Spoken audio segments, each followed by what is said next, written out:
चौकी वाले को हराने बोले, चौकी वाले को हराने बोलेगा तू, चौकी वाले को हराने बोलेगा, पुलिस को हराने बोलेगा।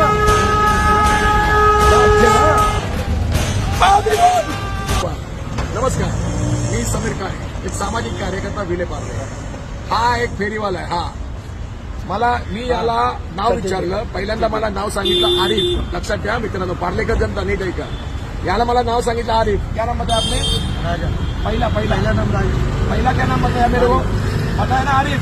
हा मित्रांनो, या माणसानं मला नाव सांगितलं. बोल ना. आरिफ नाव सांगितलं. याचं आधार कार्ड चेक केल्यानंतर आधार कार्डवर नाव वेगळं आहे. हा आणि लक्षात ठेवा, बांगलादेशी, रोहिले सगळे पार्ला अंतरी जोगेश्वरीमध्ये आहेत. हा मी इकडे तुम्हाला सांगू इच्छितो की यानं जे नाव सांगितलंय हे सस्पिशियस आहे. मित्रांनो लक्षात ठेवा. आधी हा काय म्हणतो, हे गती कमी कर रे. आधी हा काय म्हणतो, माझं नाव आरिफ. आधार कार्डवर काय नाव आहे तुझं? आधार कार्डवर राजा रायनी. आधार कार्डवर राजा रायनी नाव आहे. मला याच्यावर डाऊट आहे. मी विले पार्ले पोलीस स्टेशनला कॉल केला. नमस्कार, मी समीर काळे, एक सामाजिक कार्यकर्ता विले पार्ले. मित्रांनो, एका गंभीर विचार परत एकदा पार्लेकर जनता, मुंबईकर जनता यांच्याकरता मी आज आलोय. विषय गंभीर आहे मित्रांनो. अनधिकृत फेरीवाले आणि अनधिकृत फेरीवाला हा संपूर्ण मुंबईत एक विशिष्ट प्रकारचा एक विशिष्ट मुद्दा असतो. ज्या वेळेला निवडणुका लागतात त्या ठिकाणचे वचननामे ज्या उमेदवारांचे तपासल्यानंतर त्या उमेदवारांच्या पोर्टफोलिओमध्ये किंवा त्यांच्या वचननाम्यामध्ये एक फेरीवाला म्हणून एक विशेष टिप्पणी असते. मित्रांनो, विषय फारच गंभीर आहे. फेरीवाला हा भारतीय असेल ना तर एक वेळ चालेल. बघा मित्रांनो, फेरीवाला जर भारतीय असेल ना, भारतीय, तो युपीतला असू शकतो, तो बिहारचा असू शकतो, तो झारखंडचा असू शकतो, तो महाराष्ट्रातला असू शकतो. पण मित्रांनो, फेरीवाला जर बाहेरच्या देशातून बांगलादेशी असतील, रोहिले असतील, आणि या बांगलादेशी रोहिल्यांचा एक विशिष्ट उपद्रव संपूर्ण मुंबईत चालू आहे.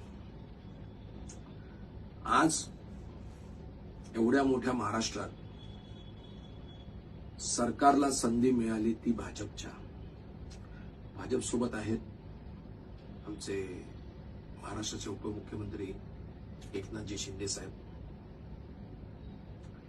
आमचे आत्ताच नवनिर्वाचित ज्या महिला मुख्यमंत्री झाल्या सुनेत्राताई पवार, सुनेत्राताई अजितराव पवार, आणि या सर्व याच्यामध्ये आत्ताच काही दिवसांपूर्वी नवनिर्वाचित महापौर मुंबईच्या ऋतुताई तावडे, आमचे उपमहापौर चांगलेच आमचे संबंध असलेले संजय घाडी साहेब, आमच्या मनसेत आधी होतेच ते, आणि मीरा भाईंदरला आमच्या डिंपल मेहता, हे सर्व महापौर आणि उपमहापौर. मित्रांनो, आज विशेष तुम्हाला सांगावं असं वाटतंय की हे जे बांगलादेशी रोहिले आपल्या या पूर्ण उपनगरामध्ये आलेले आहेत, आतपर्यंत घुसून आलेले आहेत, त्या आतपर्यंत घुसून आलेल्या रोहिल्यांना, बांगलादेशी लोकांना कोणाचाही अटकाव आहे का? यांनी स्वतःचं वेषांतर केलेलं आहे, मला असं म्हणायचंय. समजा काय चाललंय ते. हे दिसतात आपल्या सर्वसामान्य युपी आणि बिहारी अशा फेरीवाल्यांसारखेच. त्यांचं नाव असं वेगळं असतं आणि त्यांची नावं सहजरित्या ते बदलत असतात. भारतीय मुस्लिम असतील तर त्याबद्दल काही वादच नाही. भारतीय मुस्लिम हा भारतीय आहे. पण बांगलादेशी मुस्लिम, रोहिले मुस्लिम हे आपले भारतीय असू शकत नाही. आमच्या मुस्लिम धर्मियांचा मी आदर करतो. अल्पसंख्याक जरी असले तरी सुद्धा भारतीय मुस्लिम मोठ्या मोठ्या पदांवर, मुस्लिम समाजाचे आमचे राष्ट्रपती अब्दुल कलाम साहेब, विचारवंत माणूस, आमचे बाकी खेळाडू झहीर खान घ्या, वेगवेगळ्या पदावरचे जावेद अख्तर साहेब घ्या, हे भारतीय मुस्लिम्स आहेत. पण मित्रांनो, हे फेरीवाले जे आलेत ना, यांचा उपद्रव एक वेगळा आहे. हे जे फेरीवाले तुमच्यापर्यंत दारापर्यंत पोहोचलेत ना, यांना कोणीतरी अडकवायला पाहिजे होतं, थांबवायला पाहिजे होतं, यांची विचारपूस करायला पाहिजे होती. पण तसं काहीच होताना दिसत नाहीये. हे दिसतात आपल्या लोकांसारखेच, पेहराव सुद्धा आपल्या लोकांसारखा, प्रसंगी टिळा सुद्धा लावला जातो. मुस्लिम युवक असले तरी हिंदू नावं लावली जातात आणि आपल्या हिंदू लोकांच्या वस्तीमध्ये हे सहजरित्या वावरतात. माझा थेट आरोप आहे. आरोप नाही, मी पुरावे देऊ शकतो. विषय समजून घ्या मित्रांनो, मी पुरावे देऊ शकतो. मी माझ्या स्थानिक पोलीस स्टेशन्सना त्या प्रकारची माहिती दिलेली आहे. विषय नंबर गंभीर आहे, समजून घ्यायचं. तर आता हे लोक काय करतात, महानगरपालिकेच्या अंतर्गत जे रेकडीवाले असतात, एका माणसाकडे 500 रेकड्या, 500 रेकड्या, एका व्यापाराकडे 500, 1000, 1500, 1200 अशा रेकड्या. म्हणजे संपूर्ण मुंबईमध्ये जेवढ्या हातगाड्यांच्या रेकड्या आहेत, 4 चाक्यावरच्या धक्का मारणाऱ्या, त्या सर्वच्या सर्व अनधिकृत आहेत. अनधिकृत आहेत. स्वतःच्या मालकीच्या असतील तर गोष्ट वेगळी आहे. पण प्रत्येक रेकडीचं एक प्रकारचं भाडं असतं. ते भाडं काय स्वरूपात आहे, 700, 800, 1200 अशा प्रकारचं मासिक भाडं.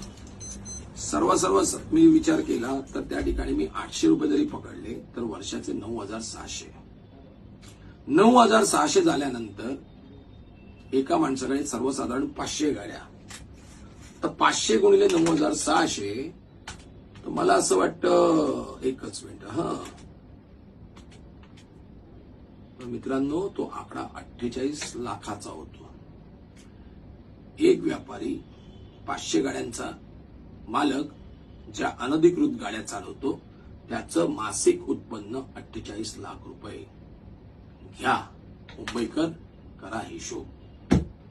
काय चालेल का असं? अहो, 48 लाख रुपये माझा मराठी युवक, माझी मराठी युवती आपल्या स्वतःच्या घामाच्या कष्टातून पण नाही कमवत, पण एक घर बसल्या कमवत आहेत. विशिष्ट असे हे, मी कुठल्याही जातीवर टीकाटिप्पणी करू इच्छित नाही. सगळं माहिती आहे माझ्याकडे, सखोल माहिती आहे. आणि त्यातच आमच्या माननीय महापौर रितुताई तावडे यांची भूमिका स्पष्ट झाली. त्यांची मानसिकता पण कळते. काम करणाऱ्या एकदम गजब काम करतायत त्या आल्यापासून. आणि त्यांचं एक स्टेटमेंट माझ्या कानावर होतं की मी हे फेरीवाले मुंबईच्या बाहेर काढीन. रितुताई तावडे, तुम्ही महापौर आहात. ताईसाहेब, माफी मागतो आधी तुमची. तुमच्या एवढी माझी पातळी नाही, पण मुंबईला वाचवायला पाहिजे असं मानसिकता माझी आहे. हे जे रोहिले बांगलादेशी आपल्याकडे आहेत ना, हे काय करतायत, फळभाज्या विकतायत. पण सर्वसामान्य जनता, त्यांच्या घरातल्या महिला जेव्हा फळं किंवा भाज्या घ्यायला त्यांच्याकडे जातात, त्यांना कुठं माहिती आहे समोर रोहिला आहे की मुसलमान आहे, बांगलादेशी आहे, काय त्यांना नसतं माहिती. त्या बिचाऱ्या साध्या बोळ्या असतात आपल्या घरातल्या महिला.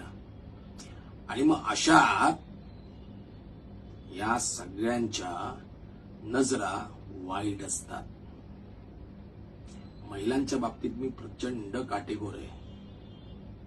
मी मुंबई उपनगरात वांद्रे ते दहिसर इथपर्यंत मला जर कुठल्याही महिलेनं अशा स्वरूपातली तक्रार दिली तर मग तुम्हाला माहिती आहे, आधी हात जोडून आणि मग हात सोडून. साहेब, आपलं स्टेटमेंट होतं की मी मुंबईच्या बाहेर काढीन. मग पण माझ्यासारख्या एका रस्त्यावरच्या मुलाला कळतंय की मुंबईच्या बाहेर नाही.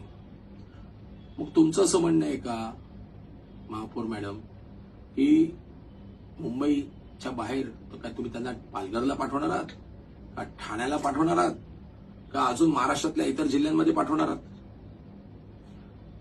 रितू तावडे मॅडम, मला तुम्हाला थोडस विनंतीपूर्वक बोलायचंय.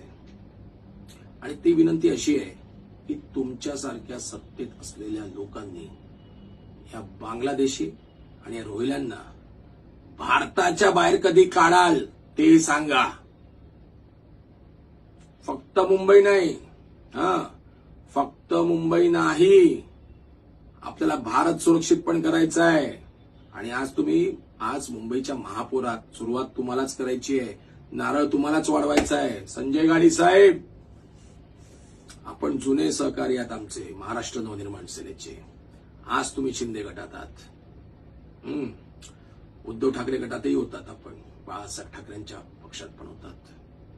साहेब, हात जोडतो आणि विनंती करतोय, लक्षात घ्या, भूमिका स्पष्ट करतोय. वांद्रे ते दहिसर आणि वांद्रे पश्चिम ते दहिसर पश्चिम, उपनगर, शहर मी थोडंसं बाजूलाच ठेवतो. उपनगर, या उपनगरामध्ये जेवढे अनधिकृत फेरीवाले आहेत त्या वॉर्ड्सना मी चेतावणी देतोय आणि विनंतीपूर्वक चेतावणी देतोय की बाबांनो, लवकरात लवकर मी तुमच्यापर्यंत येतोय. प्रत्येक वॉर्डला जाणार आहे, प्रत्येक वॉर्ड ऑफिसरांना मी भेटणार आहे, त्यांना एक निवेदन देणार आहे. संबंधित त्या ठिकाणच्या पोलीस स्टेशनला मी भेटणार आहे. संबंधित त्या ठिकाणच्या मला इतर शासकीय अधिकाऱ्यांना सुद्धा भेटायचं आहे.